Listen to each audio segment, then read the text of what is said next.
or Okay, you don't get choices started. Yeah, you're acting like we have a choice. You don't. Can you put some of these Instagram photos on my thing instead of whatever you put on No. there? No. You They have marked it a clothes dog? on. They have clothes on. These are PG. I'm not doing that. Sorry. Well, I don't know about PG, but they're definitely G. Good. Oh. Okay then. Are we live? Are we live? Yeah, we're live. We're live, but we're not Nice. officially starting yet. Yeah, it hasn't started yet. Yeah. It hasn't. There it is. Now it is. Hold on. All right, hold on one second. It hasn't. All right. Did you guys drop out all of a sudden? What's going on? No, I just don't want to talk to you. What was that bell? that was my phone, which I haven't silenced yet. Such a noob. It's real professional. We're not official. We're not officially It doesn't say online yet. It is for me. That's great. And I'm in the chat room as me, not as TFG Radio. Oh, I see it. Yeah, here we go. You got the giant Battle for Los Angeles logo. There we go. All right, hold on one second. I think it was legit. Danny did a good job. Yes. Yeah, I did. Okay, how do I mute? There we go. There we go. Now I don't have hearing myself. Sure. All right, hold on one second. We should talk about our team barbecue. Oh yeah, We that's should. fine. That was a good time. Just kind of, like, hey, you can do things with your team besides Play 40K. Warhammer. And you That'll can make everyone jealous. and you can include like your spouses. Yeah. And even children yeah. apparently. Shit was crazy. It was a good time. Yeah, my children's grown, so, and she didn't want to come. Well, she came one time. She came last. Came last year, Yeah. yeah. Shade on my fucking salsa. Next time, don't make good salsa. She didn't eat it all, actually. You blame Alan Yeah, Alan ate it all. Or trying Tom. To trying to say he's Mexican. or Darian. Hey, man, leave Alan alone. I'm not doing anything to Alan. Well, depending what happens with Boise, I'm not going to leave Alan alone. 'Cause there's already a story regarding that. Oh, good. Good. Pre-event? Yes, pre-event. Sick. Sounds good.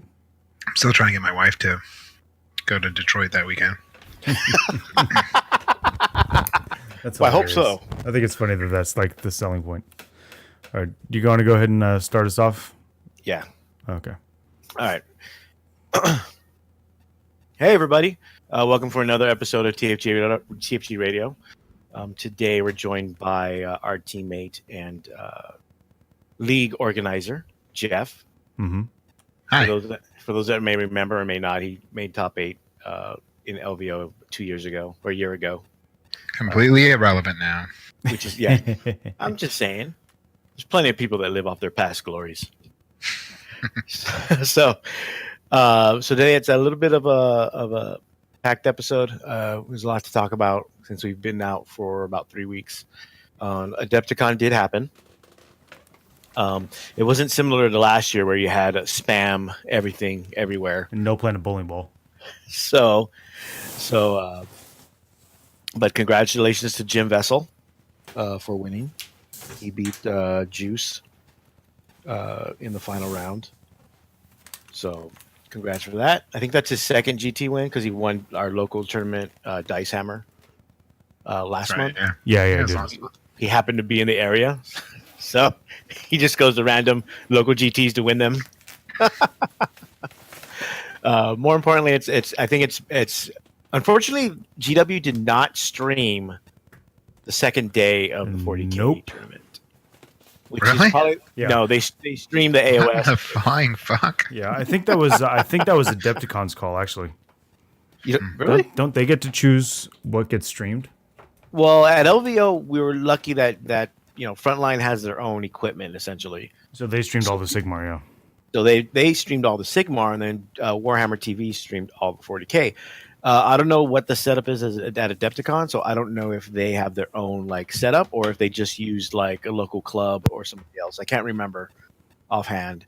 I want to say Beast Coast stream, but they Like their gear, you mean? Like, I think- yeah, that Beast Coast, because Beast Coast brought their gear to Nova. So yeah, there but was that's actually because Mike Brandt's on Beast Coast. true, but they could have easily gone to Adepticon and brought their stuff. I can't even remember if it was on stream last year.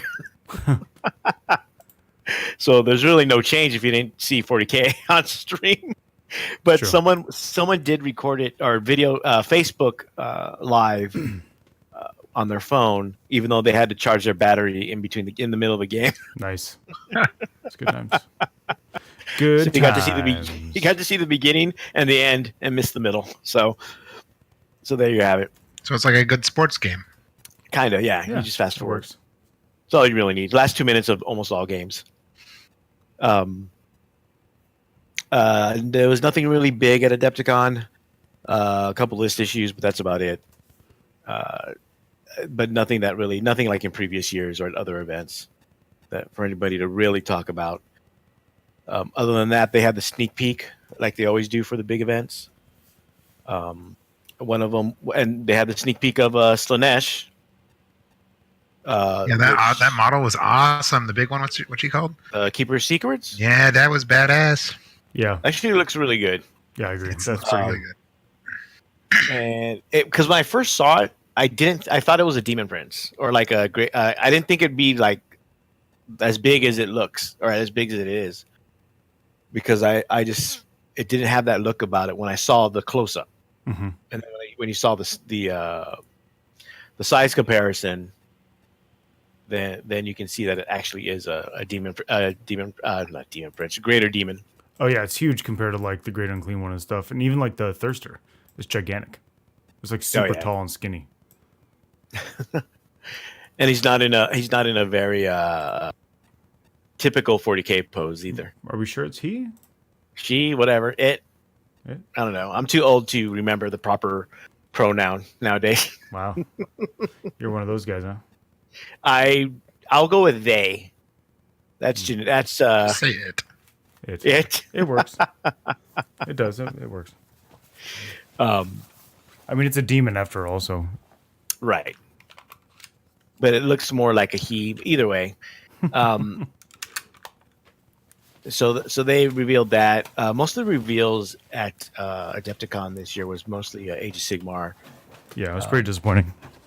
with more of the next battle tome, which is an old battle tome. They seem to be in the phase of recycling some of the older battle tomes because they just redid the Blades of Corn and they're And redoing they're doing Fire Fire Slayers, Slayers, right? Yeah, the little yeah. The new terrain piece looks pretty cool. The I like like the the portal forge. or whatever. It's like a big dwarf head portal or something like that. Yeah. Yeah. No, it's a forge. A forge or something, yeah. No, the Slanesh stuff has the like hand mirror and the giant hentai head with the tongue sticking out. Yeah. And then and up for their endless spells.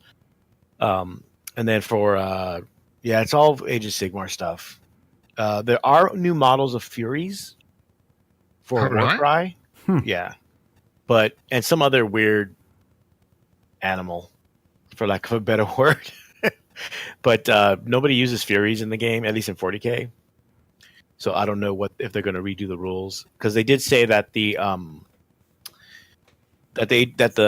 Keeper Secrets and all the other Slanesh stuff will have rules for in 40K, but we don't know what they'll be, and we don't know if they're going to get their own book or if Emperor's Children will be getting their own book. We don't know anything about that. They did announce Apocalypse. Oh, the new way to play Apocalypse. Yeah, I don't know what it means. It's probably Faster paced games is what they're saying, I think. yeah.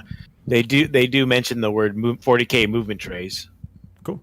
That's, so we'll see what that is. judging by players at LVO, that's probably not a bad idea. No. I mean, there's a lot of players using them, so Yeah, Why not? and they'll have and then they just mentioned that they'll have more campaign type books like Vigilus moving forward, which will probably be replacing or adding to a lot of the rules for a lot of the codexes, and probably updating codexes also. In regards to and then we didn't get the announcement until after the Adepticon, but there's all the new Chaos stuff. I already built my Abaddon. Oh, yeah? seriously? Yeah. No. Yeah. You did not. You're lying. No, he's built. Well, Now you just got to play a game. Did you paint him shittily yet, as is your standard? No, I did not. Not yet. That's next. I do have a best painted award. Yeah, from what edition? It doesn't matter. It's still best painted. Uh-huh. Doesn't matter. A man of the past. Yeah, the whole theme is living in the past, John. Haven't you ever heard they got that yet? Apparently. So we're gonna well, I built my Abaddon. I'm in the middle of building the Chaos Anus. Oh man, I gotta refer to it that way. Why not? That's what it looks like. Pucker up. So, because I have one. There's an article by Don Houston about using 3. So I think 3 is a bit much, but we'll see how 1 goes. What is it with Don and wanting to use 3 of everything? I don't know. 3 for a reason, man. Come on. It's like the speed limit. It's the max. It's not a goal to achieve. Maybe for you, right? Isn't that the dad joke? I'm assuming he's one of 3 triplets. Nice. So I'm using it because I have, with the new Vigilus stuff, I can probably build every detachment, every Chaos Space Marine detachment that they have. I don't think I do Bringers of Despair though. Why? Because is that the Terminator one? Yeah. It's not very. I don't think it's very good. But Terminators. Yeah, well, they're not. If they were Blightlord Terminators, then yeah, I totally do it. Or the Terminators that can take Storm Bolters and Storm Shields. I know, right? So, I mean, I have a bunch of Raptors. I have a bunch of Possessed. I have a bunch of Havocs. Well, the Raptor detachment is actually pretty interesting because of the Warlord trait. It's +2 to charge or something. It's +2 to charge within 6 inches of the Warlord. That's extremely good. Like extremely good. Like you do that with a unit of Warp Talons.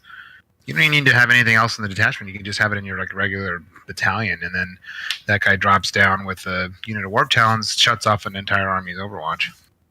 Yeah. He also can take, because they gave Black Legion a lot. I mean, they gave a lot to a lot of stuff, a lot of legions and renegades. But Black Legion, they actually gave their own warlord traits and their own stratagems. And is all that stuff in the new reprinted codex? Yeah, it's in Vigilus Ablaze. It's not in the new codex. No, the new codex has none of that. Nope, it's only in the Vigilus Ablaze. I thought it was the new codex was going to have both combined. No, they said if you already had the codex, you need then you just need Vigilus Ablaze, and the data slates that you can download for free from GW. The only problem is those new data slates that you can download don't include the points. What about the ebook version? Is it going to get updated? Those were supposedly, because I don't have them, automatically updated. If you got the iPad or iPhone version, it automatically updates. If you got the Android version, you have to re-download the EPUB. Okay. From GW. But for that one and the Black Legion Warlord traits are like, one of them is you can fall back and charge. Okay. One halves damage, kind of like what Abaddon does. One is on a 4+, you do D3 mortal wounds after you make a charge against a unit, and you add 1 to your strength. So if you do it to the Jump Lord, he's a strength 5, and he does D3 mortal wounds on a 4+ on a unity charges, with a +2 to charge. Well, the +2 to charge is another warlord trait, so you couldn't stack the 2. Oh, that's right. That's the you have to take another the Host Raptorial. warlord trait. Warlord trait. Yeah. There's one that gives him D3 mortal wounds back when you kill a unit. Then there's one that gives you command points back on a 5+. Yeah, that's kind of neat. You know, Chaos getting some command point regeneration outside of Thousand Suns. Like everybody else gets. I know, right? Pretty much at this point. And then because Death Guard has one that's like you get them back, but on a 7+ on 2d6. Oh no, it's not a 7+. Is it? I thought it was 7. It's a 7. It just says 7. Yes. It doesn't say more. Oh my god! I was talking to someone out there like, yeah, 7+. That's easy to do on 2d6. I'm like, yeah, but if you roll an 8, you don't do it. It's 7. Wow. It's the number of Nurgle. So they have their own stratagems too. I mean, I only say this because I play Black Legion, so obviously I'm going to talk about it. Right. That's fine. One of the stratagems. I guess you can talk about things you like for once. Yeah, I know. It's the only time I really talk about it. One of the stratagems actually lets you pick more than one warlord trait. If you have, yeah, that's cool. I like that one. I did look. I skimmed the book, and that's the one where you get a sorcerer and a dark apostle also get one, right? Yeah. So if you have a chaos lord, demon prince, Abaddon, and then also have a sorcerer, and a dark apostle, then you get 2 more warlord traits. Yeah, it's kind of like the Brood Coven for Gene Center Cult. And, I don't know if there's another one for another army, but I like those kind of multiple. Yeah, I like those kind of multiple warlord trait things. It's kind of neat because you get to you make your characters feel cool, you know. And the other one is World Killers, which is it World Killers? I don't know. Yeah, it allows them to control an objective no matter how many models are on the objective. Oh, doesn't it shut off objective secured on someone else? Enemy units cannot use any abilities that allow them to control an objective mark. Yeah, so you can roll over there with 2 Havocs to their 1 Imperial Guard guy and just be like, I control it now. But it's 3 CP. That's almost like end of game stuff. Yeah, but I mean, if it's 3 CP, then win you the game. I mean, I mean, I think have because of the thing is in Wow. book missions and Maelstrom, it's a bigger deal. Yeah. Into game, you might want that could win you the game. Or even during if you're doing book mission or especially Maelstrom during the game, if you have a card that gives you 3 victory points. Yeah, like supremacy or something. Yeah, if you're holding X amount of objectives or something like that, then it can be worth it. And then everyone's talking about the Red Corsairs with the extra command points, and also with the essentially tied traders for Chaos Space Marines. So that seems to be a big a thing people are talking about. Yeah. So that's I mean, there's other stuff to it, and there's the devastation detachment essentially, that gives you the stratagem that lets you shoot after your opponent finishes his movement phase, and it's only 1 CP. Yeah, but you have to be going second, right? Yes.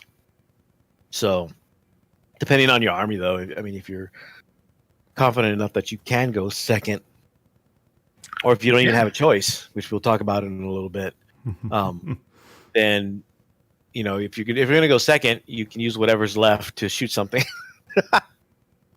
especially against assault armies that do a first turn charge.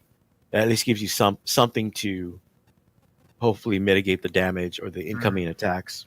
Yeah, I didn't even think about that aspect of it. I was just like, oh, shoot their big shooty unit, but 20 Kraken Gene Sealers, you can throw your 5 chain gun Havocs into them. Yeah. Put 32 shots into them and just say, go away.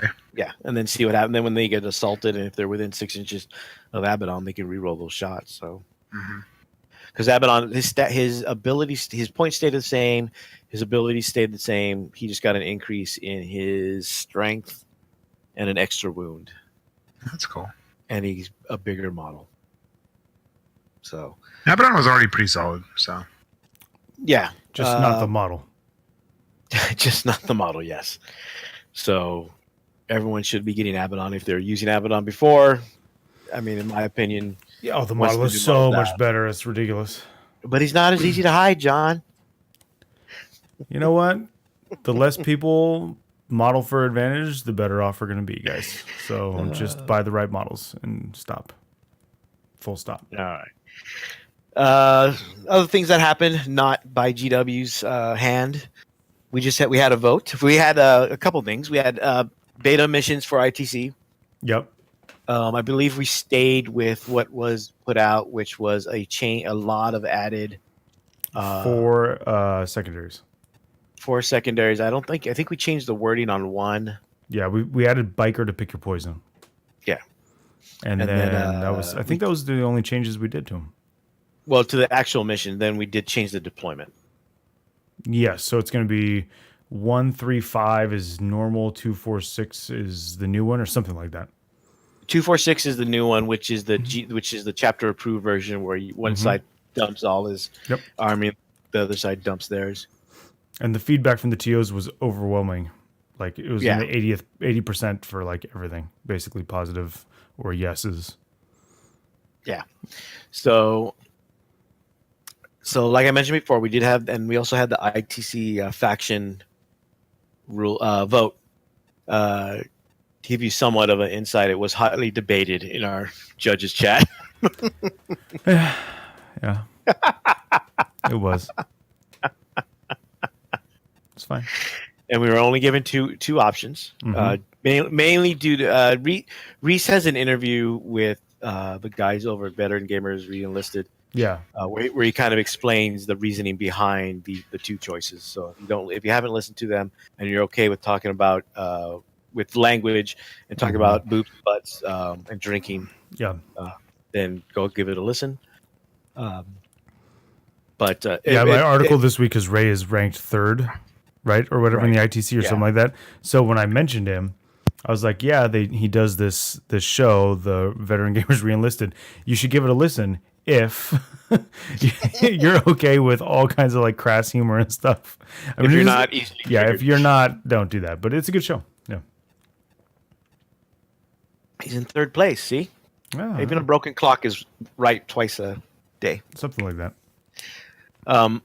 But we had the big vote. It was, as you can tell, it was overwhelmingly in the mono faction. Overwhelmingly, best of faction. Which John, I figured it was going to go that way as soon as they put it for a vote. Like, I know that there are people being like, no, it's not going to go that way, but yeah. I wasn't sure. I was pretty sure. John, how did you vote? Did you vote, John? Or I did vote. Of course I vote. I always vote. No matter what? I always vote. Even in school elections? No, I'm not allowed to vote in school elections. I'm not allowed to vote for who gets to sit on the student council. But I voted for keeping it the way it was. I didn't want pure. Okay. I didn't like the idea of going pure. I didn't like. I think it's less. I think in certain ways it's less competitive. Like I don't think. So I'm thinking about it from the perspective of I write the ITC wrap up article every week. Right. And I'm thinking of it as like. It used to be I could like talk about how this player's in the top 10 and look, they're winning this faction. Or, oh my gosh, look at this player made the top 10 and they're top in 2 factions. Something like that. Right. But now I'm like, I don't think that's going to happen. Because when it changes over to mono. You have more subject now. But why would I talk about something like. So now I get to discuss players who are winning their faction by going like 3-2 at tournaments. Yes. That doesn't sound fun. But some of those factions were like that anyway. I suppose. Like Assassins or what was the other one? Assassins wasn't a faction. Yeah, it was. No, not last season. It was. No, it was Agents of the Inquisition. No, that was a separate one. Assassins was a faction. I don't remember. I don't remember ever talking about Assassins, so it's a moot, it's a moot point. Exactly. I'm still not going to talk about them. Yeah, we are. No. I'm still not going to talk about it. Tempestus was a faction, or Scions, or whatever the hell they're called now. I remember that. I remember that being a faction. So but they didn't. But when you looked at the scores, they weren't high quality scores, I guess. Yeah, like I only ever talked about the ones that were like truly competitive, and I feel like I'm never going to want to talk about them. Jeff, how did you vote? I did vote. As any good citizen of the ITC would do. That's correct. I voted to keep it the way it was because, mainly because I didn't care and I was fine the way it went. It was going That's fair enough. Yes. It's like, it's fine the way it's going. I don't really. I mean, like, for me, I did enjoy competing for Best in Factions. I never got one or anything, but I did appreciate that competition, but the competition will still be there. And I think it actually, my thought after some reflection is that it's kind of a cool thing because it provides more avenues for competition in the ITC than previously existed, because you are essentially saying, okay, you can either make a cutthroat list or you can make a pure list, and that stratifies the competitive avenues that players have to go down, and so it opens up the prize pool to a larger swath of players. I mean, Sure. I don't think that Craft World Eldar is going to be much different, right? Because if you're like, okay, Ray won Craft World last year. If you still want to win it this year, you can just go, okay, I won't play Yanari, and in a month from now, he may not want to for another reason. But, That's true, yeah. But that's not a big deal, right? But like, if he's like, look, I want to win this GT or this, LVO or something, he may want to soup in Harlequins or Dark Eldar or something, or Yanari. But if he's like, look, I want to go pure, like for Craft World Eldar, it's not a huge nerf. But for things like mono Blood Angels or even mono Chaos Space Marines, you can summon in things, but you have to summon them, and that could, people can play around that, and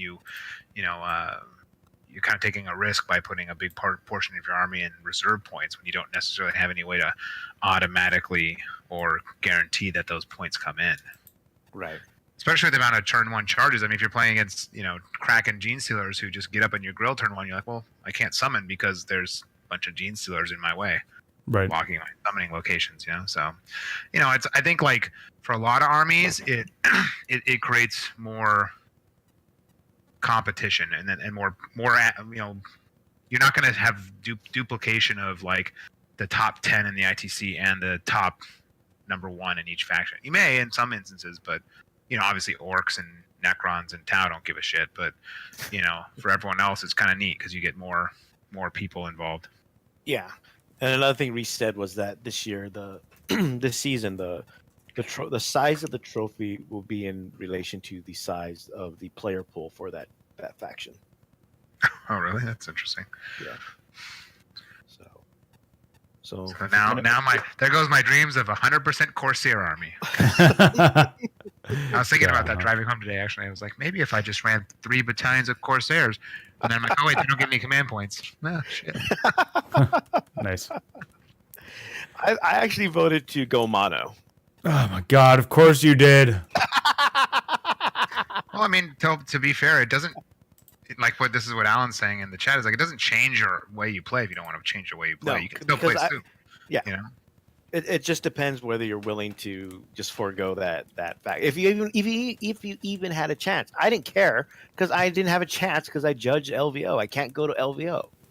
Well, that's Well, irrelevant. you also suck, but No, it's not irrelevant because that's why I chose. Chris C is correct. He says that he said that this is play the game the way it used to be designed. The game is not designed this way. If you want to win that faction, yes. But the game is not designed to be played monofaction. It doesn't matter. It doesn't matter. Yes, of course it does. No, it doesn't. Well, then don't play that way. Yeah, don't play it that way. You can play it the way it was intended to be designed and win. Yeah. So you can either win or get your sloppy seconds and get best in faction. I'm going for sloppy seconds. Fine. Fine. Go for sloppy seconds, you weirdo. I voted for sloppy seconds. Yes, You you did. strike out, Adam. You did. Come on. But yeah, you can play. I know. I understand that, and I agree. It's not how it's intended.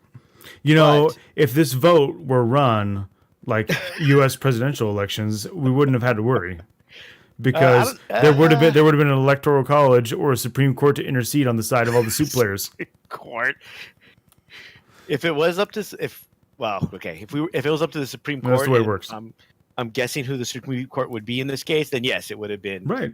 much different. Yeah, both the Electoral College and the Supreme Court would have gone for the least popular option. It would have been minority opinion winning. And I know Chris mentioned the 10% votage. That's about right for America. Yeah, that's also the same. And it's not like we tried to keep it a secret. Yeah, We did not keep this vote secret. The people who cared voted, same as the American presidential elections. Any election. Any election, Practically. yeah. I mean, if Saddam Hussein can get 99.9% voter turnout, I don't know why we can't. Yeah. Well, when you're either falsifying or holding a gun to the person's head to make them vote the way you want, you can get 99% turnout pretty easy. Or you allegations have never been proven, John. You could just make voting day a national holiday, but that would be apparently That's un-American, that John. would be un-American and skewing things towards the Democrats. Apparently, that's partisan. Oh my God! That's here we go. partisan. Yes, making more Yes, people, Chris. allowing That's more exactly people to what vote. it means. Democracy equals smart people equals get smart fucked. people. Yes. That's why we have an electoral college, actually. Oh God. Okay. Well. All right. Moving on. Moving on. Since this is a stupid topic.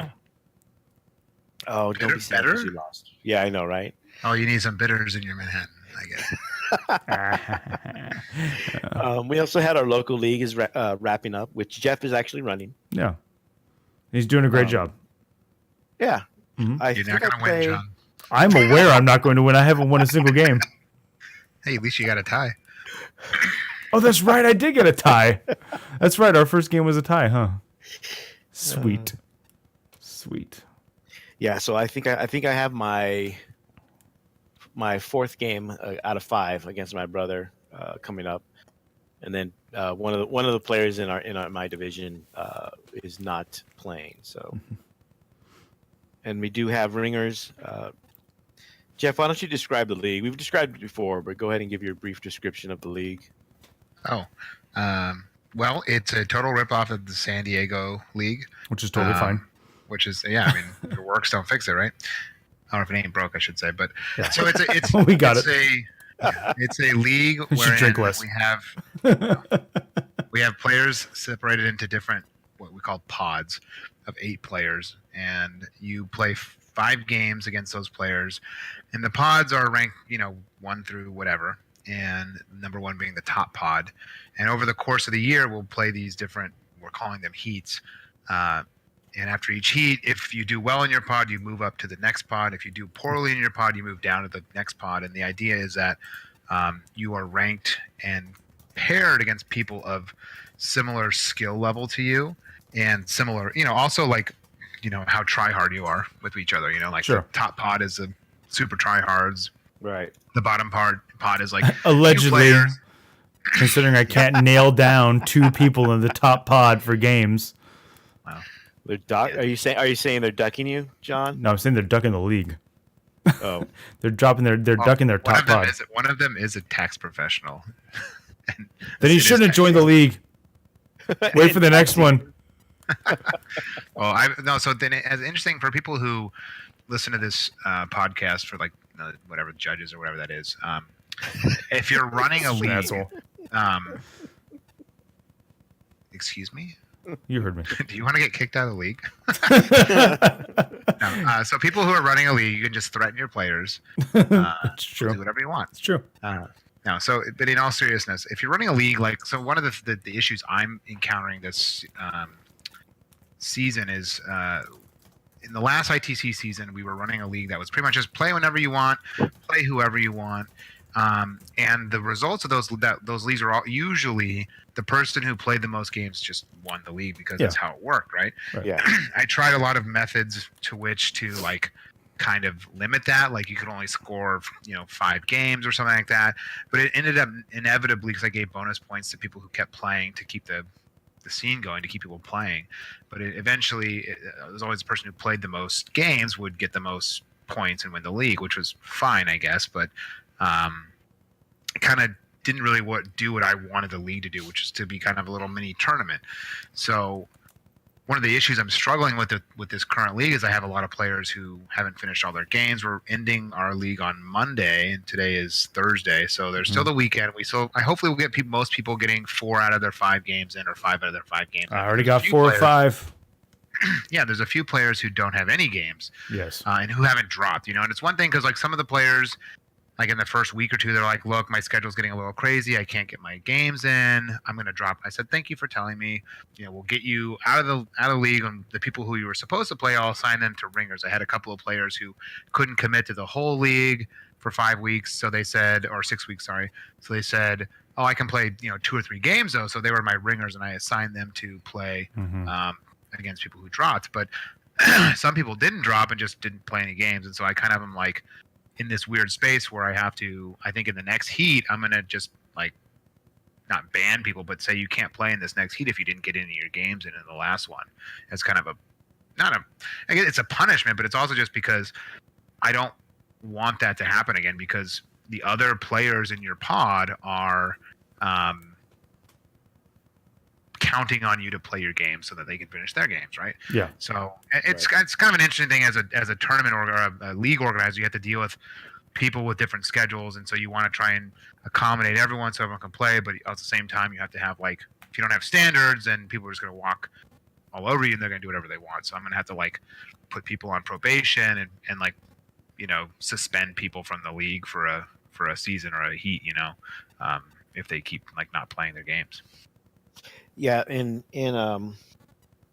when I played in the local Southern California League, this was like 20 years ago. They had a rule that if you missed a game, you had to forfeit. Now, they had a very weird way of determining who would forfeit if both players were just not able to hook up, but both players were trying. I'm not going to go into that because I'm bitter. But they had a thing that if you forfeited 2 games, you're not welcome back in the league for the next season. And that seemed to work. Like what you're proposing, Jeff, is what similar to that. Where it's like, well, if you're not going to make the effort, then don't bother signing up. Yeah, there's a couple players who didn't get any games in and didn't make any efforts. And this is one thing. So we have a Facebook group where I always encourage people to arrange their games with their opponent on the Facebook group via like a post, because it creates a public record. So like me as a league organizer, I can see who's trying and who's making an effort. I mean, they don't have to. Sometimes people, private message each other on Facebook Messenger or text each other or whatever, and that's fine. But if you're like, I had a few players who were like, I can't get a game in with my opponent. What the heck? This guy's not responding. Can I play someone else like a ringer? And I said, of course, here, get a ringer, no big deal. So if you're a league organizer, make use of Facebook. It's a great place because you also get that out there, and you can tell when people aren't making an effort and who is making an effort. And you can say, look, I can point to this thing. It's not just some arbitrary like punishment that's being hounded down. And in certain situations, you might be like, okay, well, I'm going to give this person a win or something because you didn't finish your game and you made no effort. They reached out to you 3 weeks in a row and you didn't respond to their posts at all or respond in any way. So I'm just going to give them the win. Right. Even though that's not a preferred thing to do, but it does make sense. Yeah. Yeah. So Jeff, plans for the next league? Any big other than that? Any other big changes? Yeah. So we do there's a couple of logistical things I'll go over just for people who might be interested. We do right now our league dues through the store, which I find to be very annoying because I want to make sure everyone's paid their league dues in, and like I don't go into the store very often because I work and I have kids. Yeah, it makes sense. So I'm trying to get the store contact person to give me who's paid and who hasn't paid, and it's like pulling teeth. So I'm gonna probably just set up like a PayPal thing where you can just PayPal me, and then at the end of the league I'll have all the money and I'll just put it into the prize pool.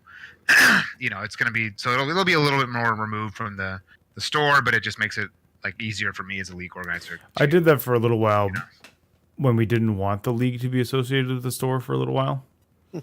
My only concern is that it just would be like now I have to like remember and like, but I feel if it's in my PayPal account, it's not gonna like be a big deal. But I don't know. So that's like one thing I'm considering is just like maybe making it both, where the players can either go into the store and pay the store, or they can just PayPal me and then I'll pay for them at the store when I go in or something. But that way there's more accountability and it's all there. The other thing is I'm gonna right now we have prizes. We're gonna have prizes for the everyone who wins their pod. But next heat, which will start in like 2 weeks, I'm gonna put in a prize pool for best painted army. That's cool. I'm also thinking about doing like a hobby, not a track, but like a hobby progression award as well. So like the person who made the most like progress on their army So, it'll be best painted. It'll be like, look, you could have painted it a year ago, and it's in there. Just throw it out there, and at the the end of the league, we'll have a best painted kind of prize. But also, if you're like posting your pictures of your army progression you're painting, and so you like, here's on week 1, this is what it looks like, and on week 6, this is what it looks like. Then you might get like a hobby track or prize or something like that, just to kind of a lot of our group. We don't have the most competitive players at our local store. Some of them are really competitive. Some of them are not, though. Some of them really love the hobby, and so I want to kind of give something for the players who just want to play the game, but also really enjoy the hobby. I want to give them something to strive for. Right. Nice. And that's going to start in a couple weeks. John, are you going to switch armies? You're going to stick with the same army?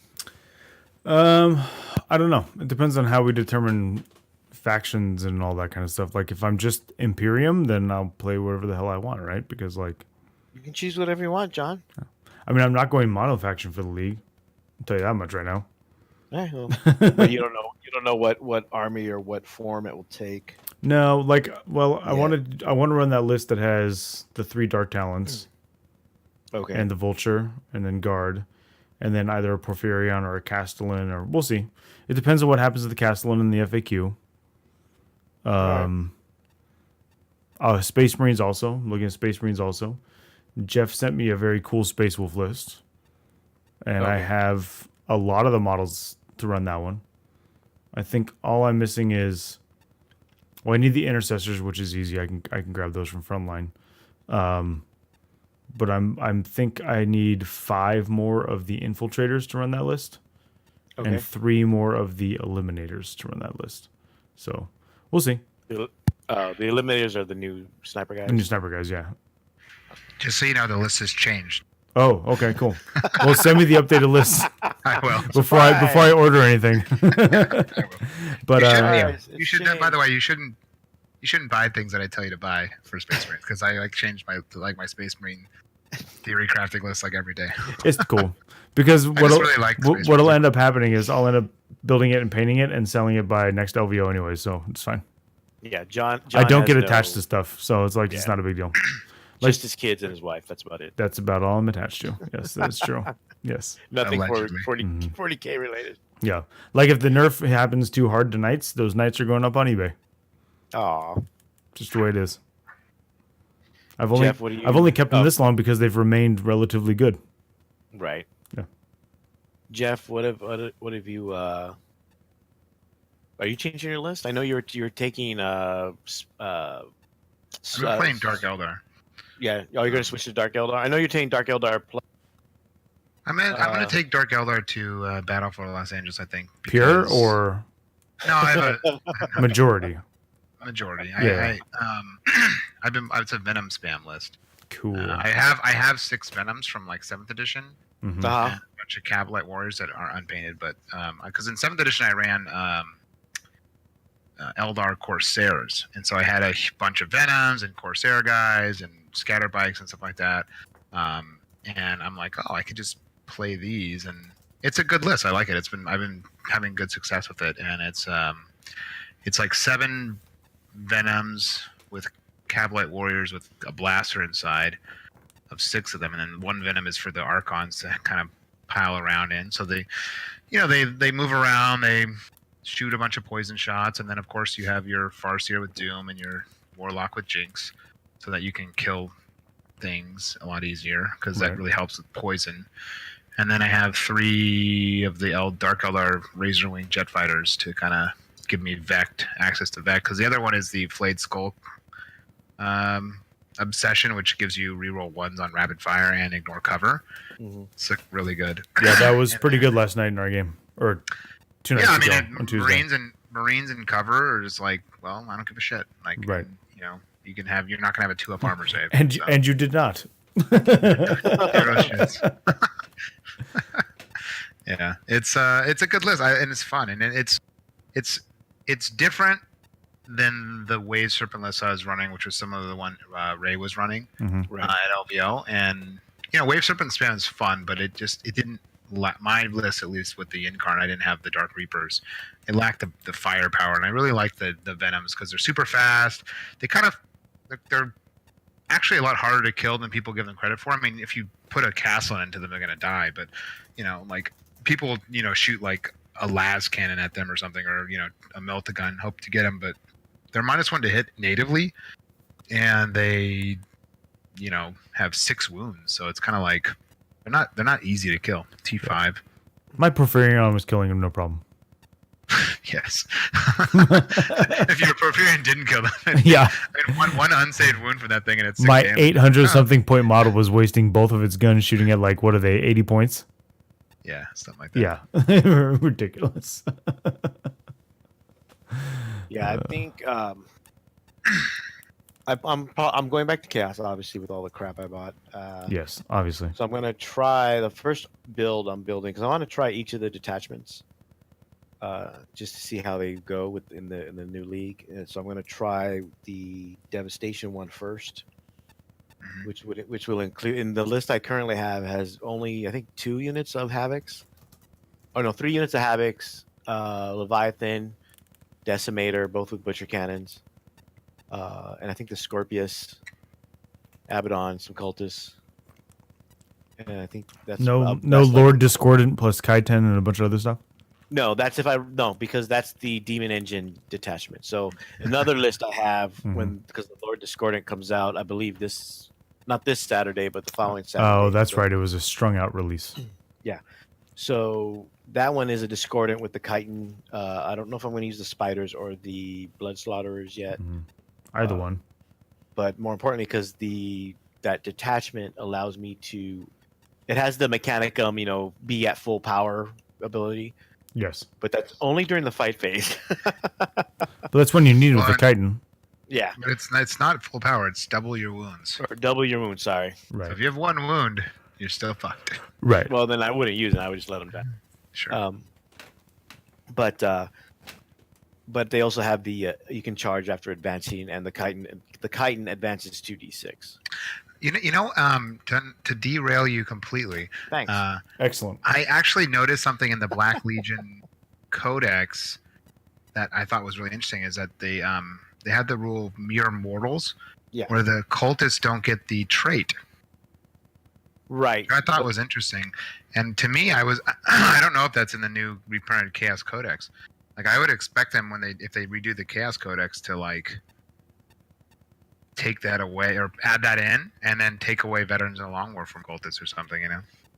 Well, the thing is, it doesn't see to fuck the Chaos cultists even further. They should, if they wanted to, then they should have taken away the keyword Heretic Astartes. Yeah, but the problem is then you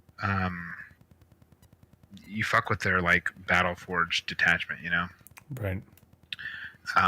Because then they're just chaos and they wouldn't be able to be a full Battleforged attachment. Right. Well, they'd still have the Legion keyword, I guess, so that would work. Yeah, but I assume that what they would do something like Grotz that says like Grotz in the Orc Codex, you can't use a stratagem on the Grotz unless it specifically says it targets the Grotz.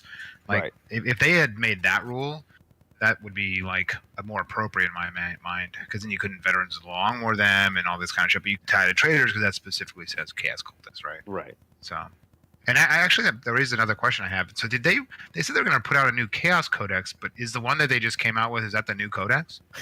Technically, yes. That's why it's a big deal that the Oblits say 65 points, even though the Demonkin Codex puts them at 115. And at 1 to 3, where the Chaos Codex just says 3. Oh, okay. Well, it's just interesting that they're gonna, that I thought the whole point of like this new codex was to like balance it, or not balance it, but like bring it up to snuff, And if it's just a reprint of the old codex with like a couple of new things from this new release, I don't have the new codex. But I believe the data slate is changed in the new codex. Because I would have assumed that they would have made it so their chapter tactics or the Legion benefits or whatever applied to the vehicles too. Do you know if No, that's they in didn't the new change codex? that. No, because everyone would be talking about that if they did. Huh. That's weird. That's just kind of an interesting thing. I thought when they were like saying we're gonna like revisit all the codexes that they'd actually do a good job. Apparently not. Yes. Like Wow. so, revisit mean just add in all the crappy stuff we've added over the last year. Okay, Correct. got it. No, they'll just. I don't know. I'm not privy to that stuff, but it doesn't. It's almost like why bother? Yeah, it honest. seems silly. But we'll see. I don't even know if I don't plan on using the obliterators anyway. Right now, so we'll see what happens. I'm assuming they're going to do the FAQ for it the updated FAQ when they do the big FAQ this month. Hopefully, cross our fingers. When they finally answer the question of whether pink horrors can summon. Oh my God, Ay.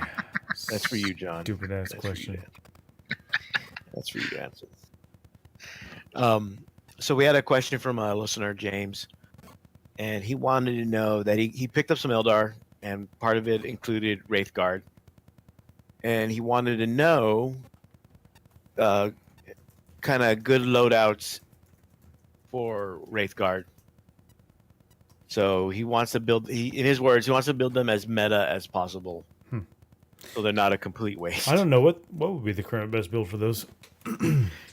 Well, it's kind of a hard question to answer without knowing what the rest of his collection entails. Sure. You know what I mean? Well, Yeah. if you were going to assume he was going to build a list around the idea that he wanted to use them, what would be the best ones? Well, I mean, like Wraithguard are really good. Like they're a solid unit. They have like T6, like 3 wounds, 3 up save. They can be incredibly buffed with like Fortune for a 5 up feel no pain. They can get +1 to their save. You can double move them with Quicken. I mean, they're really, really good. The new Vigilus detachment Wraith Host allows you to give them a 4 up invulnerable save, which can become a 3 up invulnerable save with Protect. Mm-hmm. And they also have another stratagem, which is, I think, just off the top of my head, I think it's +1 attack or something like that. And I don't recall what the Warlord trait is, but Wraithguard are really good, and I don't think you can go wrong. I'm a big proponent of magnetizing. I actually have like 15 Wraithguard I need to build still. They're just sitting around. But I also picked up that Wake the Dead box, the Eldar half of it, maybe like a month and a half ago. For the Wave Serpent, but it also came with like 5 Wraithguards, so now I have like 20. So I think I'm just gonna not magnetize them because their arms are pretty thin, so you have to get like 1/16 inch magnets to go in there to like really hold them in. Oh my Which God. is, I mean, I don't know. I personally have done that before and would do that, but since I have 20 now, I just might make 10 of each. 10 Yeah. with the gun, 10. Whenever it with came to swords. units like that, I've always been in favor of just like not magnetizing and building whatever it is I need in 2 units. Yeah, I think I'm in the same boat because like I magnetize like my Wave Serpents, right? Because those I can like switch out the weapons and stuff like that. That makes sense. And like Imperial Knights and stuff like that. My Wraith Knight is magnetized, but that was like easy to do. So I don't know. Anyways, to answer the listener's question, I think you can't go wrong either way. It really depends on what your army needs. If your army is a typical Eldar army, you could build them as Wraith Blades, which have the swords. And if you take a Spirit Seer, you can give them the 4 up invulnerable save with the detachment. And they act as a counter charge element, so you see them, when like 30 orc boys come in and like wrap your shit up, you're like, oh fuck, what am I gonna do? Most Eldar armies don't know what to do. So you have 5 to 10 Wraith Blades there to just counter charge and wipe them out. And they're also really strong because they can move up the middle of the board and kind of be really resilient. You can buff them up with all the spells and they just become a mini Death Star. Kind of like a unit of Bulgrin or something like that. So you can do that with them. The other alternative would be to give them the guns, either the flamers or the D cannons or whatever they're called, which are like 12-inch range. So they're kind of short range. So if you're running them like that, I think you need to put them in Wave Serpents or Deep Strike them in. I'm a big fan of having 5 of them in each Wave Serpent, having like 3 Wave Serpents. Okay. With Wraith Blades or Wraith Guard in them, and they just kind of fly at the middle of the board. And then on turn 2, all the Wraith Guard get out and blast things with their melt-a-guns or whatever they're called, and or charge things with their swords, mess things up like that. I think that's a solid build. Okay. But yeah, like Alan is saying here, you need a lot of casts on them. So like that's a big problem with Eldar in general. And like so this is kind of a Yanari question, right? Because Yanari are like, oh yeah, Shining Spears are great if you cast 4 psychic powers on them and you have Soul Burst. It's like, well yeah, they're great, of course. And if you don't cast all your psychic powers on them, they're a limp noodle, right? And then they die. Yeah. So it's the same thing with Wraithguard, but Wraithguard to an extent are much tougher because they have more wounds and they have T6, so they can kind of hang on their own, even if you don't have the spells that go off. Even if you have a really shitty psychic phase, you can still, get some durability out of them. Like you wouldn't be able to deal with Shining Spears. If Shining Spears, you move them in the middle of the board, like I'm going to quicken them over here and then cast Protect on them. And unfortunately, all 3 fail. Either opponent turns around and kills all those Shining Spears. With the Wraith Guard or Wraith Blades, you're kind of like, okay, well, they might kill half of them if I fuck up, if I don't get my spells off or something like that. Yes, a list you might want to look at from, I think it was Dice Hammer, because I don't know if he still runs them, was Adam Gotti's. Because he ran the Wraith. Yeah, I think he ran Wraith. He ran Wraith Blades. At least at last year's Dice Hammer and SoCal Open. Yeah, he's been running the Wraith units for a long time. Wraith units are good. They're super durable, and you just kind of like, I don't know. To me, if you're going to run them, you run 3 units of 5 in whatever configuration you like, and then put them in Wave Serpents, and then that's a really solid. That's like, like 1,000 points right there. It is a lot of points to run them, yeah. Then you have a couple of casters in there, and then you're good to go. Maybe another Wave Serpent or 2, but you don't really have a lot of points to work with after you take 15 Wraith Blades and 3 Wave Serpents. No, that's the problem with a lot of those kind of units. They're just really expensive. Yeah, just make sure those units are painted, based, properly based, and don't cheat. Shut up, Chris. I tried to get a ticket. I wanted to go. You bastard. I was on a wait list and everything. Oh yeah. Why don't you? I don't know. Find a bigger bowling alley. I don't know what to say to that, because the bowling alley is a cool venue, so I don't want you to not be at the bowling alley. Dice Hammer does their event at a bowling alley. Yeah. And I've missed both because I don't get the tickets in time. Yeah. Although he could always set some aside for us, but that'd be favoritism. So we're not about. I'm not opposed to favoritism. I did not say I was opposed either. I just didn't want to say that. I wanted to act like we weren't. Oh, that we were above that, John. He said he's going to harass us next time, so that's kind of like favoritism. Because I do need. You can ask my wife. I do need multiple reminders to do things on time. I'm always paying like my car registration at the very last minute. Oh yeah. I'm always like, oh man, car registration. I can wait another week. Oh crap, it's today. Yeah. I need constant reminders to do stuff on time, so that's fine. You could always pay for ours, and we'll just pay him back. You could always do that. That's true too. So hopefully that answers your question, and hopefully everybody else's if they had any questions about Wraith Blades. Other events coming up. We have Battle for Los Angeles in our local scene. That's at the end of this month. I am running it. It has kind of ballooned out of control. It's ballooned. I don't know about out of control. I'm not worried. Are you in London GT territory yet? I don't think so. Okay, good. You're not gonna have to dig through dumpsters for styrofoam. No, the local store, our FLGS Game Empire Pasadena has graciously allowed us to use their mats and basically a pick of their terrain, which is not saying much because it is old terrain. But although they did just get some new terrain, they are building new terrain. They do have styrofoam terrain, but it's actually painted and textured. Yeah, it's like well done styrofoam terrain. So you cannot bring that ice terrain. Why not? It's fucking horrible. Then you know what? Place high. That's all I'm going to tell you. All right. I don't know about other TOs, but when I TO an event, I put all the less than stellar terrain at the bottom. So it's only in the first round you have to worry about it, Jeff. Fair enough. Or So the second round, you don't know me. Yeah. True. Tickets are still available. We're at about 55, I think, 56, Damn, that's pretty good, man. which is good with only having a month and a half. What's major territory? 58. Okay, so you could potentially get there, but are you going to cap it? I capped it at 64. Oh, okay. So you could It's good. potentially make it into major territory. Although there will be could, people but- who are no-shows. Yeah, so it depends who shows up or how many show up. So we'll see after that. Now, I'm not did you gonna make get up- Reese and Frankie their tickets like Reese was talking about today? They got tickets. They're Okay, on they the did. list. I think it's funny that he's like, hey, Frankie got us tickets, right? Oh, is that who did it? Okay, Yeah. that's funny. I I was like, wondering why he was worried. I'm like, don't you know you got a ticket? I'm like, no, it's because he made Frankie buy him, I guess. Oh, okay, because the whole crew's coming. It's Reese, Frankie, Jeff in control. But Jason's not. But not Jason. Right. Pablo, Brandon Grant will be there. Not to scare everybody off, but Brandon Grant will be there. Nope, no point showing up. The number 3 player in the ITC, Ray Ahumada, That's right. Ray will will be be there. there. Mhm. Richard Kozart will be there. Don Husin will be there.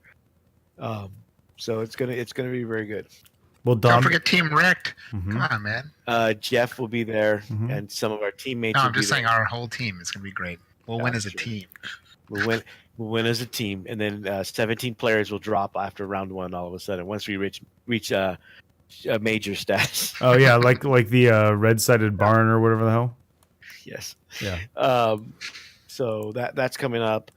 There's still a few things to do, but the mats we have. I'm not worried about that, but then the terrain is coming along. So Yeah. Chris I mean, will we be do there. have a lot of terrain. see, Just Chris has to Chris get comes done. to our events. Now we have to go to Chris's event. He wants to know, can I bring a whole table of foam poops for Pretty Dick to play on the whole 3 GTs? Oh my god! You know what? The store has some of those. Someone they went to, what tournament did we go to? It was one of the ones in Central California, way back, like about 5 years ago, and they won, quote unquote, orc terrain, and part of it was what looked like piles of poop, Yeah, it was like caulking, gray. right? Yeah, It was like the caulking something, foam. yeah. Yeah. Yes. I remember that. There was well- actually, for a while on eBay, there were these really cool it was made out of caulking foam for the most part. They were giant mushroom cloud explosions. They were okay. huge, and they were awesome looking. And I almost bought like 4 or 5 of them because I thought that would be so awesome if you just put them on the table. They're these huge line of sight blocking mushroom clouds, and like you're just playing on a radiated wasteland amongst like nuclear explosions. Have fun. There you go. Just craters and nuclear explosions. Then you can make up rules for them. Yeah. Yeah. Chris says he used spray foam. Oh, I think that's what it was. I don't know what they used, but it does look like piles of shit. So they didn't paint it brown though. If you painted it right, it could look like radioactive slag. Yes. Like if you This painted was- it, if you painted like Yeah. the like bright green in the recesses and like gray on top, that would look. Okay, You yeah. could make it look like radioactive slag. I'm not going to do this, but somebody could do this. Yeah, someone could. Or you could just do it like purple and have it be like Borderlands. You know, Sure. like the what's that purple? I don't know. Iridium, I think it's called. Oh okay. yeah. Make it, or just make it green and it's Tiberium. Tiberium crystals. There you go. So, I'm looking forward to that. Mhm. But in a couple weeks is the Dallas Open, and I'm actually going to be shoutcasting. I think the first 2. Isn't that games. this weekend? No, it's next weekend. It's the, Better okay. not be this weekend because I have plans this weekend. Okay. Oh yeah, no, you're right. It is next weekend. That's because that's why I'm not helping, because I have a ton of stuff that weekend. Oh, that's right. You have stuff to do. I have like everything that weekend. Is ridiculous. John has to do everything that weekend, unfortunately. I have to do everything like every weekend. This is the worst. But that's because you have 2 kids at Yeah. the age where they do activities. I've been looking at my calendar. I'm like, cool. I can. Oh no, I can't do that. Oh, there's this tournament. No, don't even think about it. Yeah, and it was a Command and Conquer joke. Yes, you're correct. Oh my God. So Yes, Dayton. And Dayton, I'm going to try to make SoCal Open. I should be able to. Unfortunately, I can't go to BAO this year because of work. Yeah. I actually have to work now. So Slacker. Get a job. Pay your taxes. Contribute to society. That wall's not going to pay for itself. And neither is Mexico. Oh, now I don't know what I'm doing. I'm looking at the schedule for Dallas Open. Yes, keeping your marriage healthy does complicate matters for going to events. I don't know. I'm going to like 10 events this year. So Hey, you're further along in marriage. Your kids are grown. well, She probably wants you out of the house half the time anyways. Yes. After being on disability for so long, yes. She's going crazy with you in the house. So I'll be doing that. I believe rounds 1 and 2, but we'll see. I don't know for sure. And well, I guess you'll find out if you listen in and watch the Iron Halo TV Twitch channel on Saturday and Sunday. That's the 13th and 14th. Unfortunately, we won't be streaming any of our games for Battle for Los Angeles. That's maybe something for next year. Yeah, if it's a weekend I can be there, then we potentially could do it if I don't want to play. Yes. Yeah. Well, plus, I mean, we had like a month and a half, more or less, to 2 months to get it going. So, well, if I was going to be here that weekend, I would totally do it. Like, that's not even a question. It's not even that hard. Yeah, it's local. It's just a matter of driving my stuff over there. And I'm not going to have somebody with their phone. No. I mean, depending who's playing, someone might, but that's on them. I'm not and that's not the best way to do it.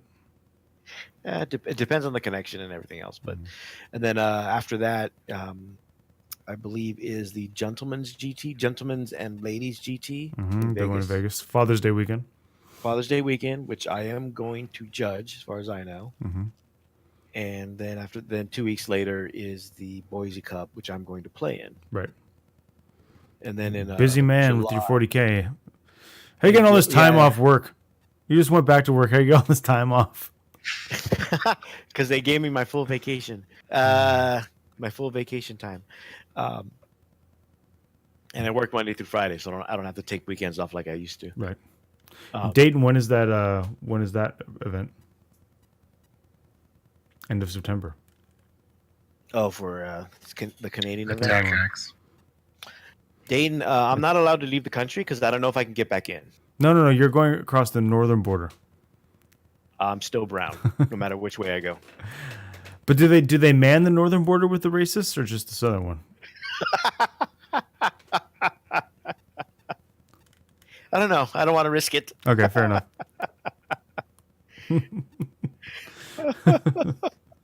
So after what was I talking about? Boise.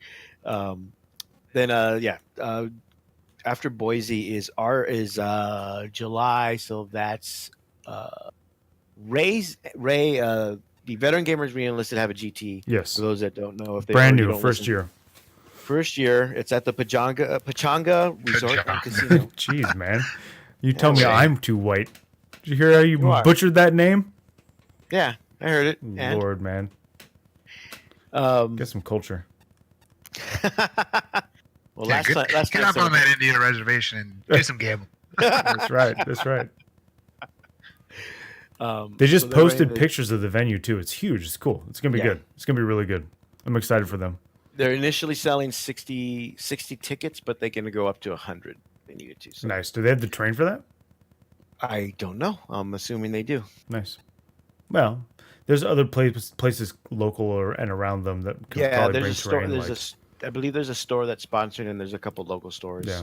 When they're close enough to the San Diego guys, they might bring terrain. You could if you needed to. I guess. I don't want to. Just make your brother put in your brother's car, make him bring it down. I know, right? John will do it. So I'm actually helping judge that also. I think I'm judging more events than I'm actually playing this year. You keep talking about all these events on weekends. I can't go. Yeah, I'm just trying to make you jealous. That's the worst. And then I'll be at SoCal Open. I plan on going to SoCal Open where we had our team event barbecue last year, which was a lot of fun. And we actually had our team event. Jeff, you want to talk about what our team barbecue this year? We didn't have a team event at all. No, barbecue. Yeah, we had a barbecue. It was badass. We made hamburgers and all the barbecue shit that Americans do, and yeah, it was nice. So yeah, we our team last year had our first annual barbecue, and it's just a kind of a chance for our teammates to get together and not play Warhammer. Yeah. And mainly just talk Hang about out. Warhammer, I guess. But yeah, I mean, we had Or other stuff. We talked about other things too. Yeah, I know we talked about traveling and stuff like that, and we had everyone brought their wives or significant others. Not everybody, but a lot of people brought their wives, significant others, kids, and it was a lot of fun. And so I don't know about how every other team functions, but if you have a team and you're like in the general physical proximity of one another, you should organize like an annual like get together. It doesn't even have to be at someone's house. It could just be like, let's go out to a bar or get dinner together or have a team dinner or something. Bowling. Something like where bowling. Karaoke night. Ooh, karaoke. Karaoke would be so much fun. I love karaoke. We'll have to do that in the fall. Not even lying. I love karaoke. Brilliant. It's so much fun. I fucking love. We should go to Little Tokyo and get our own room. Oh yeah. Oh my god. I've done karaoke in Little Tokyo before. It's so much fun. Bring in we can get some Korean barbecue and then go to a Korean spot. Yes. Now I'm hungry. I like this. Now I'm So, do you know that in Solvang, there's one of the wine bar things like on the main strip does karaoke. They have a stage and they have karaoke. So it's a karaoke winery tasting room. It's awesome. okay. Sounds good. It is. It's awesome. I'm sure it's great. So do things So, with your team other than Warhammer. Yeah, I know, Yeah. right? Get It's a to know team. them It's a on team building exercise. It is, yes. Yeah. We just don't do the trust fall because that would turn out very bad. What the hell's a trust ball? It's trust fall. Oh, trust fall. It's the one where you fall back and your friend. your Yeah, friend, no, I'm corporate not doing that friends with any of just you fuckers. get- Not with Alan, You especially. guys are gonna drop me for sure. Alan would catch me. No, we wouldn't. You think that? Go ahead and think that. I will.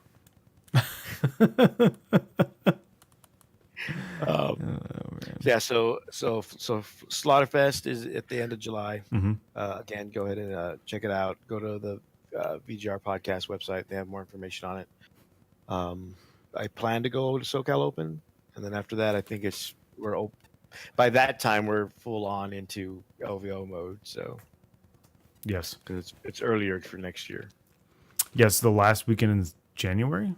It's the weekend. It's the weekend in between Pro Bowl or in between the playoffs and Super Bowl. Yeah. Oh man. Yeah. I hope that's not open house weekend again for me. That would suck. Yeah. I That want would, to John. say. It would. Yes. I gotta get a different job. This one keeps getting in the way. I gotta get a different job and different kids. These all keep getting in the way of me playing 40K. What the heck? Who signed up for this? You need a doppelganger to be in Yeah. your place, like multiplicity. I Why don't you need do to get a that? clone. Yeah, I'm sure it works out fine, right? Yeah, that never goes Nothing wrong. could go wrong. Nothing could go wrong now. Yeah. No, I'm in the same boat, man. I'm like, for me, I do like 3 or 4 events a year, and now Slaughterfest is coming up and that's out in our neck of the woods. I want to go to that. It's a fucking metal as shit name. I love metal, and I can't go. I'm just like, got fucking kids.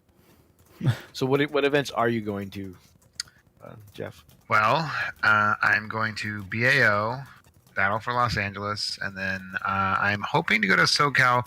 It's the weekend, like my son's birthday is like 2 or 3 days before that, so we might Before Bay Area Open? No, for SoCal. Oh, Sorry, SoCal. SoCal Open. So like BAO, I'm set for, but SoCal Open, I might end up dropping that and going to like Slaughterfest instead. I'm kind of still up in the air on that, and then other than that, LVO, and then some local RTTs, I'm sure. Yeah, I don't count. I'm not counting the local RTT. Yeah, I mean, I have a 3-year-old and a 1-year-old, so like, Yeah, that's a rough time. yeah, It's definitely it's a rough like time period. leaving my wife with them is not just like, oh, hey, I'm gonna go do this thing without you and have some fun without you. It's no, you have a ton of work to do. Yeah, Like, right. and watching the kids by yourself at this age is really rough. It is. Like when my son is 4 or 3 or something, and my daughter is 5 or 6, It'll it be might way be different. a little easier. Yeah. So right now it's like 3 events out of town a year, maybe 4 if I'm lucky. The Battle for Los Angeles is nice because it's like right here, but I mean, Yeah. I'll still be gone whole day, so it's not like it really changes Right. anything. But at least you're not staying the night places. So it's not Yeah, all it's- day, all night for her. Yeah. Yeah. John, are you going to be able to make anything? I don't know if I'm going to be able to make any majors or GTs this year. There's some RTTs coming up in like June, July that I'll be able to go to, but Right. all the GTs that I found, all the majors in the area, like they all fall on weekends where I have a bunch of junk to do. Or like, I mean, like Slaughterfest and Hammer of Wrath are perfectly positioned around our trip to Europe for our anniversary. Oh, okay. Like Right. Slaughterfest is the weekend I leave, and Hammer of Wrath I come back that Saturday night. Oh yeah, wow. I should put Hammer Wrath on my calendar. Yes, probably. Yeah. Oh my god. So, and then SoCal Open falls on the weekend because Natalie's birthday's Halloween. So it's that weekend before, which is normally when we would do stuff for it. Oh. So I don't know if SoCal, I had to find out what she wants to do for her birthday. And then if like she wants to do something that weekend, then that's, I'm not going to that one. Right. So it just depends. gonna Check do a tournaments team- in Europe. I don't think it'd go over well, Dayton, if I went to a tournament over here in Europe. Plus, I have no inclination to do that. This is going to be the first time I've ever been to Europe, and I want to see all this stuff because I'm a history Plus, teacher. they run ETP. We don't care about that. Oh, yeah, that's true. That's true. No, I don't know. They're actually starting. We're getting a lot of European TOs in our TO group Mhm. on Facebook. Good. We'll corrupt them, change them to our ways. So you could probably find one. I'm not going John? to. Okay, fine. No, I'm not looking at an army over there. I'm not gonna Why don't you go spend time visit- playing 40K instead of like seeing Versailles. Why didn't you go visit the Swedes? I'm not going to that part of Europe. Oh man. Going London, Paris, Florence, Venice, and Rome. Okay. Yeah, Next time. next time. Next time the Swedes. Mhm. Yeah. One thing I did want to talk about to mention is for Battle for Los Angeles, we're using the ITC code of conduct. Yes. One thing I announced recently was that the cards would carry over for this season from one event to another in terms of carrying over from Battle for Los Angeles to Hammer Wrath, yeah. because I basically run both of them with Chad from the store. Mm-hmm. In addition, Ray, who's running the Slaughterfest. Slaughterfest, decided to also basically. Yeah, I was have gonna it say to- you should have him run over to that too. Well, no, he said it's, and when the announcement that I put up, he mentioned that it's going to be the same for that. He Yeah. hasn't said on his show yet, so I don't know. But But you should carry him over from like anyone who fucks up at Battle for Los Angeles. You can carry that over to his one. Yes. Well, That's what he's saying he that's wants what to do. said. Yeah. That's what Ray said. Yeah. That's what Ray said. He so any cards that you get carry over to Slaughterfest, and they'll carry over to Battle for Mm-hmm. for Hammer Wrath. It's something I've actually proposed in before, but we haven't for like LVO and BAO, but we haven't decided if we're going to do that No, that yet. hasn't become like official or anything. But I mean, I think that's probably the next step you'll have to go after the introduction of the cards, is just to have some repercussions. Because if you go to an event, and of course, yeah, they're going to have the ITC code of conduct, which is great. And if you get a yellow, okay, I got at this event that's only once a year, I'll just go to this other event where maybe they have code of conduct, but I'm starting with a clean slate. Right. Yeah. So in order to curb some of the behaviors that we're seeing, I think that needs to happen, at least on a local level, and see where it goes from there. And then after LVO, the it would just reset as to Yeah, for the whole be- season. Yeah. You should reset season. it. So hopefully that picks up and it gets to wider use. If we were to do that, though, we'd have to have a almost like a list of who got what at each event, which we may Well, just do. I think that's an interesting subject, because to me as a player, not a judge or anything, but the idea of a public announcement of what happened at a tournament would be helpful, Mhm. because it would kind of just keep. Right now, when there's things that happen, it's, most tournament organizers and judges kind of like keep that to themselves. Yeah.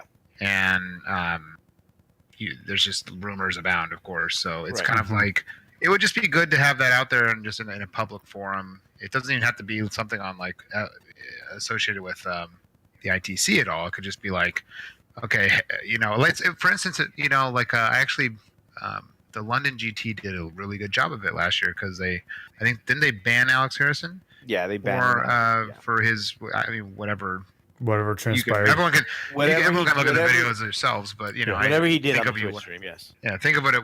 Whether it's right or wrong, what they did, they came out and said it and provided an explanation of what happened. Right. And I think that's extremely helpful because you have the 40K community is a rumor-based community. I mean, like the whole game itself is based on like leaks and rumors and like what's coming up next, and so like it's it's extreme. It's like a part of the culture. So I think it would be very good practice for tournament organizers if there's a snafu or someone gets a card. I mean, not just if someone yells at someone or whatever, they get a yellow card. That's not something that needs to be like reported. But if you like red card someone and DQ them, that's different. It might be something that just after the tournament you just like write it up and just post it, on a thing, on for ours it could be on TFG Radio or on the Battlefield Los Angeles Facebook page. Just say, hey, just so it's clear on public record, like here it is. This is what happened.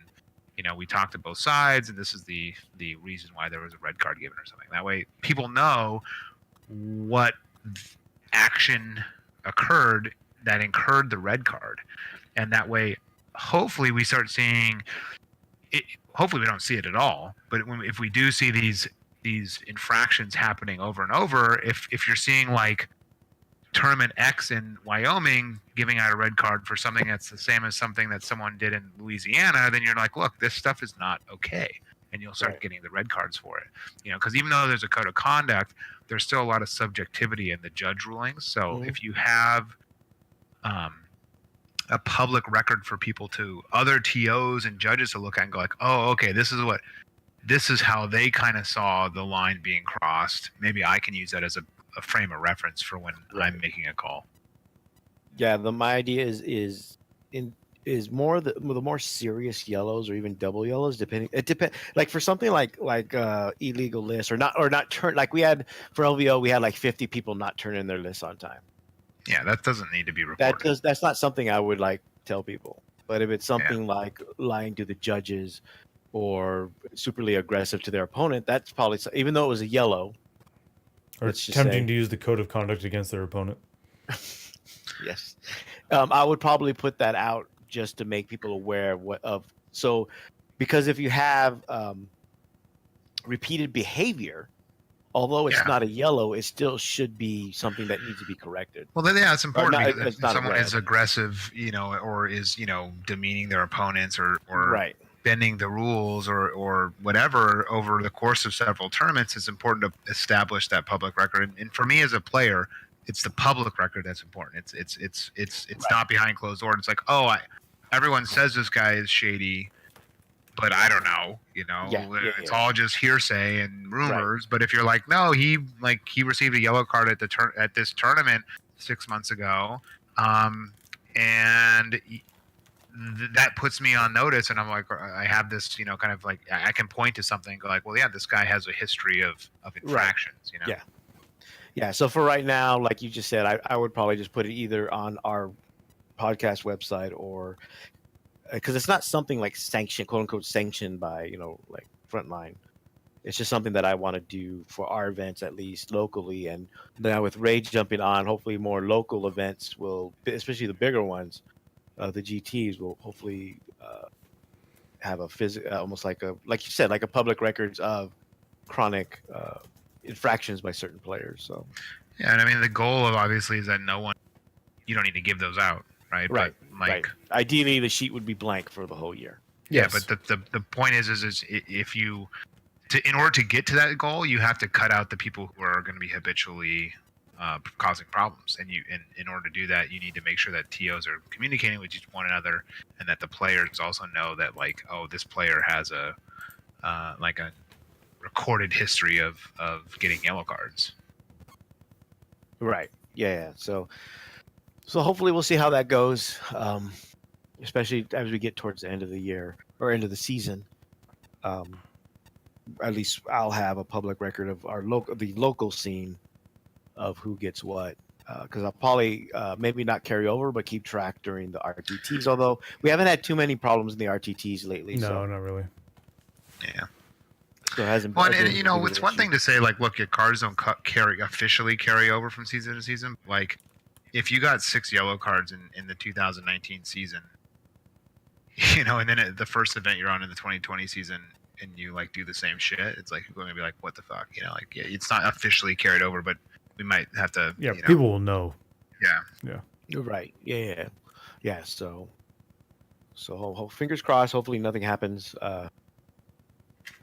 But you never know. So, but I think that's it. I think that's it for tonight. Yeah. Jeff, you have anything else you want to say or mention? 40K related. I don't need to hear your manifesto. No. No, you're all done. Yes. Perfect. John, anything to add? No. Yeah, I know your articles went up since we're recording on Thursday. Yeah. I know your article went up to your 2 We had articles. 2 articles today for me. It was Wow. a salty John day on Frontline Gaming. Salty John Day. It's an official holiday now. There All we go. right. If we could just move it to, the second Tuesday in November, I'd be happy. Why? Do I want to know why? Second Tuesday in November is voting day. Oh God. Election day. Yeah, God, that's who how was much your I social know. studies teacher in 8th grade? Sure as hell wasn't me. It was a woman from the South who did utter the phrase one time when we were talking about the summer that the South shall rise again. Oh, Lord. I don't even know what to say. Okay. And it tells you how much of an impact she had because I do remember her. I mean, I also remember my high school history teacher, but not for the same reason. Right. Fair enough. Because he was actually a good teacher. No, if you haven't read my articles, go read my articles. There were 2 good ones today. Yeah, one about basically everybody adopting the ITC, at least the major terms. And the list submissions and that kind of stuff. Submission. And the article about the factions. The top 10. Yeah, I did the ITC week too. The weekly one, but in addition was the talk about the ITC code of conduct. So I think John has said enough for today. I have. We've done a lot. Well, maybe not enough. I think John always has. He's ready to make more. Nah, I'm done throwing hay for a little while. Well, I believe that's all for tonight. Thank you, everybody that joined in the chat. We'll see you all. Talk to you all in a couple weeks. By that time, there's actually a few tournaments on that weekend of the Dallas Open, not just the Dallas Open. So there'll be a few more stuff to talk about. Hopefully, we'll have the FAQ out by then. If not, then I'm assuming it'll be like April 30th or something. FAQ tomorrow. I called it right here. I want it tomorrow. All right. Yeah, I wish. Yeah. So with that, good night, everybody, and have a pleasant tomorrow. See you later.